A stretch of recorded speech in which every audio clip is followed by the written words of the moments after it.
और 30 जनवरी को हम पूरे देश में, पूरी दुनिया में बलिदान दिवस के रूप में याद करते हैं। हमारे राष्ट्रपिता, हमारे बापू महात्मा गांधी को याद करते हैं और यह संकल्प लेते हैं कि मरते दम तक उनके आदर्शों पर चलेंगे। और उनका आदर्श था सत्य और अहिंसा, न्याय और एकता। और उनकी जो एकता की बात थी, उस एकता की बात के चलते ही जिनके आखिरी क्षण में भी मुंह से हे राम निकला था, उनको एक आतंकवादी कायर नाथूराम ने हत्या करने का काम किया था। यह आज हम सब लोगों को समझना पड़ेगा कि आज हमारे देश में जिस तरीके से नफरत का माहौल पैदा किया गया है, जिस तरीके से इंसान को इंसान से लड़ाया जा रहा है, यही साजिश किसी जमाने में अंग्रेज किया करते थे। अंग्रेज भारत के लोगों को आपस में लड़ाते थे, हिंदू मुसलमान करवाते थे, मंदिर मस्जिद करवाते थे और फूट डाल करके हमारे ऊपर 200 साल तक राज किया था। एक बार फिर से जो लोग आजादी के आंदोलन में हिस्सा नहीं लिए, जिन्होंने इस देश के लिए शहादत नहीं दी, जो जेलों में नहीं गए, फांसी पे नहीं चढ़े, वो लोग जो उस वक्त अंग्रेजों की मुखबिरी किया करते थे, आज गद्दी पर बैठ करके फिर से लोगों को आपस में लड़ा रहे हैं, लोगों के बीच में नफरत फैला रहे हैं। बोलिए, ऐसा है कि नहीं है? नफरत फैल रहा है ना? कौन फैला रहा है? नहीं नहीं नहीं, मोदी अकेले उसमें शामिल नहीं है, उसके साथ वो सब लोग शामिल हैं जो आज समाज को बांटने का काम करते हैं, समाज को आपस में लड़ाने का काम करते हैं। वो सब लोग इसमें शामिल हैं। तो आप सब लोगों से मैं ये आग्रह करना चाहता हूं, आप सब जानते हैं कि कांग्रेस पार्टी ने, भारतीय राष्ट्रीय कांग्रेस ने अंग्रेजों से लड़ करके इस देश को आजादी दिलाई। आजादी दिलाई कि नहीं दिलाई? देश आजाद है ना? कौन आजाद कराया देश को? कांग्रेस ने इस देश को आजाद कराया। और आज एक बार फिर से जब देश में नफरत फैल रही है, उस नफरत के खिलाफ हमारे नेता श्री राहुल गांधी ने कन्याकुमारी से लेकर के कश्मीर तक पैदल चले वो, और उन्होंने कहा कि डरने की जरूरत नहीं है, डरो मत। इस समाज के भीतर जो न्याय है, लोगों का जो हक है, उसके लिए आपको संघर्ष करना पड़ेगा, उसके लिए आपको लड़ाई करनी पड़ेगी। राहुल जी ने कहा कि अगर देश में नफरत फैल रही है तो हमको मोहब्बत की आवाज को बुलंद करना पड़ेगा। और कन्याकुमारी से लेकर के कश्मीर तक उन्होंने भारत जोड़ो यात्रा की, भारत जोड़ो पद यात्रा की। जब भारत जोड़ो पद यात्रा हो गई, तब यह प्रश्न हमारे सामने था कि कौन सी ऐसी चीजें हैं जिससे यह देश ताकतवर बनेगा, इस देश को शक्ति मिलेगी। और यह जो आजकल रोजगार विहीन समझते हैं ना? रोजगार विहीन का मतलब यह है कि गृह मंत्री का बेटा बीसीसीआई का सेक्रेटरी बन जाएगा और आपके बाल बच्चा को कुछ नहीं मिलेगा। समझते हैं ना रोजगार विहीन विकास का मतलब? यह जो रोजगार विहीन विकास है, इस रोजगार विहीन विकास में इस देश के जो आम आवाम हैं, उनके बच्चों का, उनके जीवन यापन का मुद्दा कैसे हल होगा। इसीलिए यह बात कांग्रेस पार्टी ने उठाई कि समाज के हर तबके को भागीदारी देना पड़ेगा। और भागीदारी देने के लिए यह जरूरी है कि हमको देखना पड़ेगा कि समाज की रीढ़ किनको माना जाता है, देश का रीढ़ किसको माना जाता है। आप सब जानते हैं कि भारत दुनिया का सबसे युवा राष्ट्र है। भारत सबसे युवा राष्ट्र है, लेकिन इस देश के युवाओं के साथ अभी यह हो रहा है कि आप पढ़ाई करते हैं, दिन रात तैयारी करते हैं, लेकिन जब नौकरी की बारी आती है तो नौकरी नहीं मिलता है। जब एग्जाम होता है तो प्रश्न पत्र लीक हो जाता है और पैसा लेकर के, घूस लेकर के सीट बेच दिया जाता है। बोलिए, युवाओं के साथ बेईमानी हो रही है कि नहीं हो रही है? चूंकि हमारे माँ बाप किसान हैं, चूंकि हमारे माँ बाप शिक्षक हैं, हमारे माँ बाप साधारण परिवार के लोग हैं, साधारण इनकम के लोग हैं, तो हमारे भविष्य के बारे में कोई नहीं सोचता है। बताइए, नेता का बेटा नेता बनेगा, मंत्री का बेटा मंत्री बनेगा, डीएम साहब का बेटा डीएम बनेगा, डॉक्टर साहब का बेटा डॉक्टर बनेगा, लेकिन किसान का बच्चा किसान नहीं बनना चाहता है। बोलिए, किसान का बच्चा किसान बनना चाहता है? क्यों नहीं बनना चाहता है? इसलिए नहीं बनना चाहता है कि इस देश की हकीकत यह है कि हर घंटे 2 किसान आत्महत्या करते हैं, हर घंटे एक नौजवान आत्महत्या करता है, हर मिनट किसी महिला के साथ कोई ना कोई अपराध होता है। आए दिन हमको यह सुनने को मिलता है कि जो शोषित पीड़ित वर्ग के लोग हैं उनके ऊपर लगातार हमले होते हैं, उनका अधिकार छीना जाता है। देश की इस परिस्थिति को देखते हुए, जब बेरोजगारी 45 साल में सबसे ज्यादा है, महंगाई आसमान छू रहा है। आप लोगों को याद था ना, पहले पेट्रोल कितना में मिलता था? पहले पेट्रोल कितना में मिलता था? 50 रुपया में। अब कितना में मिलता है? 100 रुपया में। महंगाई बढ़ी है कि नहीं बढ़ी है? सरसों का तेल पहले कितना में मिलता था? 80 रुपए किलो। अब कैसे मिलता है? 200 रुपये किलो। बोलिए, महंगाई बढ़ी है कि नहीं बढ़ी है? जिस तरह से महंगाई बढ़ रही है, किसानों की आत्महत्या हो रही है, जवानों की आत्महत्या हो रही है, महिलाओं के ऊपर अत्याचार हो रहा है, बेकारी 45 साल में सबसे ज्यादा है, तब इस देश के नौजवानों को, बिहार के नौजवानों को यह सोचना पड़ेगा कि उनका भविष्य क्या है।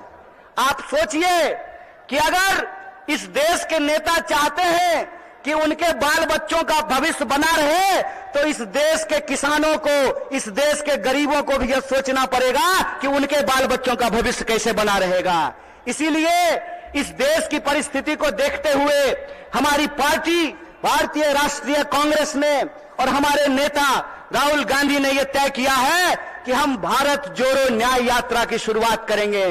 और यह जो भारत जोड़ो न्याय यात्रा है, ये मणिपुर से चल करके बिहार की महान भूमि पे पहुंची है। बोलिए, बिहार महान है कि नहीं है? लेकिन आजकल बिहार को बदनाम भी कर दिया गया है। बदनाम नहीं कर दिया गया है?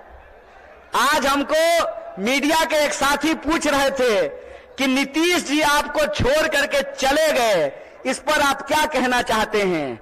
हम बोले, सुनिए, कौन आया कौन गया ये महत्वपूर्ण नहीं है। महत्वपूर्ण ये है कि बिहार के जो 14 करोड़ लोग हैं, उनका जो हक और अधिकार है, रोजी रोटी कपड़ा मकान का सवाल है, अपने खून के आखिरी कतरे तक उसके लिए संघर्ष करेंगे। ये हमारा कमिटमेंट है, ये हमारा संकल्प है। किसी के आने जाने की बात नहीं है, बात है लोगों के हक और अधिकार की, बात है लोगों के लिए न्याय की। और हमारा यह मानना है, हमारी पार्टी की यह मानना है कि अगर हम इस देश को शक्ति देना चाहते हैं, अगर हम बिहार को शक्ति देना चाहते हैं, तो हमको 5 प्रकार के न्याय की स्थापना करनी पड़ेगी। कितने प्रकार की? कितने प्रकार की न्याय की स्थापना करनी पड़ेगी? हाथ उठा करके बताइए। अरे डरिए नहीं, आप नेता छोड़े कि ईडी से घबरा जाइएगा। आप तो आम जनता है, आपको क्या फर्क पड़ता है? 5 प्रकार के न्याय की जरूरत पड़ेगी। कितने प्रकार की? और वो 5 प्रकार का न्याय ये है कि हम चाहते हैं कि इस देश में नारी को न्याय मिले, भागीदारी का न्याय मिले, युवाओं को न्याय मिले, किसानों को न्याय मिले और मजदूरों को न्याय मिले। बोलिए, आपको ये 5 न्याय चाहिए कि नहीं चाहिए? सब लोगों को चाहिए। अगर सब लोग यह 5 प्रकार का न्याय चाहते हैं, तो हम आपसे एक अपील करना चाहते हैं। एक बात जान लीजिए, इस देश में कुछ भी, इस देश के आम लोगों को कुछ भी बिना संघर्ष के नहीं मिला है। हमारी आजादी के लिए भी लोगों को अपनी जान गंवानी पड़ी। बिहार के लोग जानते हैं कि अपने हक और अधिकार के लिए संघर्ष करना पड़ता है। और एक बात आप लोगों ने सुना होगा, बिन हवा न पत्ता हिलता है, बिन लड़े न कुछ भी मिलता है। इसीलिए अपने हक और अधिकार के लिए हमको लड़ना पड़ेगा और हमारे देश के आम आवाम को, बिहार के आम लोगों को यह सोचना पड़ेगा कि हमारा भविष्य क्या है। हम समझते हैं कि जिस तरीके से मौजूदा सरकार हमारे देश के नौजवानों के साथ, बिहार के नौजवानों के साथ खिलवाड़ कर रही है, उसके खिलाफ हमको संघर्ष करना पड़ेगा। आप सब सोच करके बताइए, अग्निवीर लाई सरकार और अग्निवीर में सरकार ने कहा कि 4 साल के लिए नौकरी देंगे। क्या सिपाही जी, 4 साल के लिए आपको नौकरी मिलेगा, लीजिएगा 4 साल का नौकरी। और यहां मंच पे बहुत सारे एमएलए साहब बैठे हुए हैं, बहुत सारे एमपी साहब बैठे हुए हैं। प्रधानमंत्री बनेगा 5 साल के लिए और सेना का जवान बनेगा 4 साल के लिए। बोलिए बेईमानी है कि नहीं है? ये अगर बेईमानी है तो बेईमान को बेईमान कहना चाहिए कि नहीं कहना चाहिए? चोर को चोर कहना चाहिए कि नहीं कहना चाहिए? ये चोर और बेईमान मिलकर के इस देश के साथ लुटखोरी कर रहे हैं। इसीलिए हम आप तमाम नौजवानों से यह अपील करना चाहते हैं कि एक तो हमको नौकरी नहीं देते हैं, दूसरा हमको शिक्षा नहीं देते हैं, तीसरा किसानों को उनके फसल का दाम नहीं देते हैं, चौथा मजदूरों को न्यूनतम मजदूरी नहीं देते हैं, और पांचवा इस देश की जो आधी आबादी है उसको समान जीने का अधिकार नहीं देते हैं।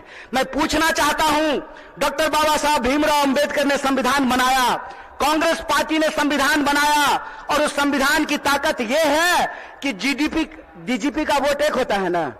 क्या बोलिए ना सिपाही जी, घबराइए नहीं, डरिए नहीं। डीजीपी का वोट एक होता है ना, और आपका भी वोट एक होता है, मुख्यमंत्री का भी वोट एक होता है, और रिक्शा चलाने वाले का भी वोट एक होता है, जूता सिलने वाले का भी वोट एक होता है। यह जो वोट का अधिकार है, इस वोट के अधिकार का हमको इस्तेमाल करना पड़ेगा। अगर वो हमारे वोट का इस्तेमाल कर रहे हैं अपने बच्चों का भविष्य बनाने के लिए, तो आपको अपने वोट का अधिकार का इस्तेमाल करना पड़ेगा अपने बच्चों का भविष्य बनाने के लिए। और आपको इस सवाल का जवाब इस देश की हुक्मरान से पूछना पड़ेगा कि आप एमपी बनिएगा 5 साल के लिए, आप मिनिस्टर बनिएगा 5 साल के लिए, आप प्रधानमंत्री बनिएगा 5 साल के लिए, और हमको सेना में देखिएगा 4 साल का नौकरी। यह नौकरी हमको बर्दाश्त नहीं है। हमको आपको परमानेंट नौकरी देना पड़ेगा, ठेके की नौकरी बंद करनी पड़ेगी। और जिसको परमानेंट नौकरी मिला हुआ है, जिसको परमानेंट नौकरी मिला हुआ है, अगर नेताओं को पेंशन मिल सकता है तो आपको शिक्षकों को भी पेंशन देना पड़ेगा, आपको सरकारी नौकरियों में भी काम करने वाले लोगों को पेंशन देना पड़ेगा। अगर इस देश के पूंजीपतियों का 12 लाख करोड़ कर्जा माफ किया जा सकता है तो आपको किसानों का कर्जा माफ करना पड़ेगा, उनके फसल का पूरा दाम देना पड़ेगा। अगर इस देश में सबको न्यूनतम मजदूरी मिल सकती है तो हम कहते हैं कि मजदूरों को भी न्यूनतम मजदूरी देना पड़ेगा। रोज बरोज नया जो है ड्रामा गढ़ करके लोगों का अधिकार ये छीन रहे हैं। आप लोग वो जादूगरी देखे हैं ना, कि जादूगर इधर से कहेगा गिली गिली पम पम छू और पॉकेट से कबूतर निकाल देगा। टीवी आजकल हमारे साथ वही कर रही है। जब भी आप टीवी खोल करके देखिएगा, आपके मुद्दे गायब कर दिए गए हैं। सुबह से लेकर के शाम तक बहस चलेगी, कौन शपथ ले रहा है, कौन शपथ नहीं ले रहा है। सुबह से लेकर के शाम तक लोगों के मुद्दों को भटका करके, और आम लोगों का जो बुनियादी सवाल है, रोजी का सवाल, रोजगार का सवाल, रोटी का सवाल, कपड़ा का सवाल, मकान का सवाल, इन सवालों को गुमराह किया जाता है। इसीलिए हम पूर्णिया के आम लोगों को और बिहार के आम लोगों को एक अपील करना चाहते हैं। हम जानते हैं कि बिना लड़ाई के कुछ नहीं मिलता है, तो हमको अपने न्याय के लिए और अपने आने वाली पीढ़ी के न्याय के लिए संघर्ष करना पड़ेगा। बोलिए, आप इसके लिए तैयार हैं? न्याय करेंगे अपने साथ, अपने आने वाली पीढ़ी के साथ। तो आखिरी बात बोल करके अपनी बात को मैं खत्म करूंगा। मैं पहली बार रंगभूमि मैदान में नहीं आया हूं, यह तीसरी बार है जो मैं रंगभूमि मैदान में आप तमाम लोगों के बीच में आया हूं। मंच अलग है, लोग अलग हैं, लेकिन मुद्दा वही है। और तब भी हमने आपसे वादा किया था कि इस देश की आजादी पे जब जब आंच आएगी, आपका बच्चा जो आपका नमक खाया है, आपके हक और अधिकार के लिए सड़कों पर उतरेगा। इसीलिए आप तमाम बिहार वासियों को, पूर्णिया वासियों को, सीमांचल वासियों को अपील करना चाहता हूं कि आप तमाम लोगों को 5 न्याय के लिए, इस देश की शक्ति देने के लिए आपको संघर्ष करना पड़ेगा। और इस संघर्ष में अगर हम संघर्ष करेंगे तो जरूर जीतेंगे। इन्हीं शब्दों के साथ अपनी बात को खत्म करूंगा। शुक्रिया। इनकलाब जिंदाबाद। जय हिंद, जय बिहार, जय कांग्रेस।